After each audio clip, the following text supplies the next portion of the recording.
What makes Amesbury different to other prep schools nearby? Oh, a searching question to begin with. Well, the first thing is that Amesbury is truly independent. We don't send children to any one school. We make sure that we have a range of senior schools to whom we feed, going up towards Guildford, down the A3 towards Petersfield and Portsmouth, and also a range of boarding schools.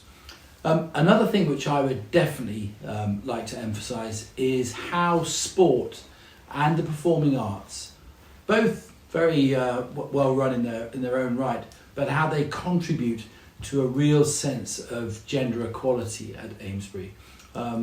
There's just no discussion about opportunities. It's opportunities for all and celebration for all. It doesn't matter what gender you are, what sphere of school you want to join in, and this is very, very important to Amesbury. And finally, I would say that year 7 and 8, the curriculum that we run there, things like Black Lives Matter, things like gender equality, things like the environment, these aren't just add-ons, these are an integral part of what we offer through year 7 and 8. If you could change one thing about your school, what would it be? That's a really good question, and I think the main thing is our focus on examinations always, especially those getting children into senior schools. It's a necessary evil around here, and we're good at it. But if I could work with senior schools to make the whole process more humane, then that's what I would do. What do your pupils think of you, and do you care? I'd like to think that pupils think that I'm humane. I think they like to know where they stand. I think all children do. I think I'd like to think that I run the school with good humour.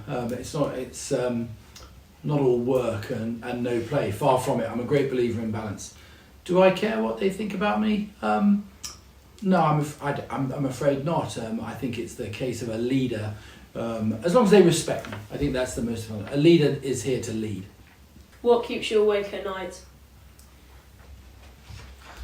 Do you know, I'm really lucky. Nothing keeps me awake at night because, as I said, if I've done my best and I've tried my hardest to solve even the most difficult situations at school, then I sleep soundly. What is your greatest extravagance? My greatest extravagance is my support of a football team called West Ham United. I was born in Ilford in Essex, and I'm a great believer of roots, tradition, and supporting this particular football team, although painful at times, does take me back to those roots and traditions. Who is your hero? I'm going to be a little naughty here. I'm going to have a selection actually. So I'll start off with my mother and father, who taught me so much about being someone who can mix with everybody, and that's something which I'm really keen on at Amesbury. I think independent education is a real privilege, but the worst thing that you can have with it is arrogance. And my mother and father, they helped me a lot in that.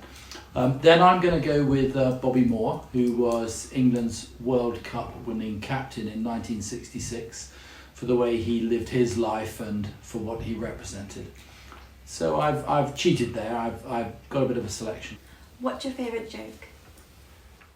My favourite joke, I'm afraid, is taken from an episode of Dad's Army, where Captain Mannering and Sergeant Wilson are stuck in the vault of the bank, cradling a bomb, and Captain Mannering tries to cheer them up by telling them the story of the Australian soldier who arrives in the trenches in the First World War. And a British officer says to him, "Hello, my man, have you come here to die?" And the Australian soldier replies, "No, sir, I came here yesterday." What's your go-to karaoke song? Right, health warning. Right, here we go. One day more, another day, another destiny.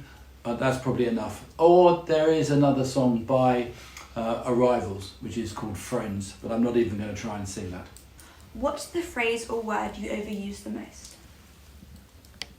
The word is balance, and the phrase is get the balance right. I believe that's how you need to run your life. I need how to run a school. I think children, very importantly, need to know this, but all work and no play makes Jack a dull boy is a great saying. So I'm always encouraging children to work hard and play hard and get that balance right between those two parts of life. Which superpower would you most like to have and why? Well, of the moment, of course, I'd like to try and invent a solution to the pandemic. But if we're being more sort of general, I'd like to have the power to make everybody happy and fulfilled. When you leave the school, what will your legacy be? Well, I'd like to think that parents and children believe that I left the school in a better place than I found it. I would like to think also that they thought I tried my best and that I did it in good humour. In everything that I've done is for the best of the children and of Amesbury.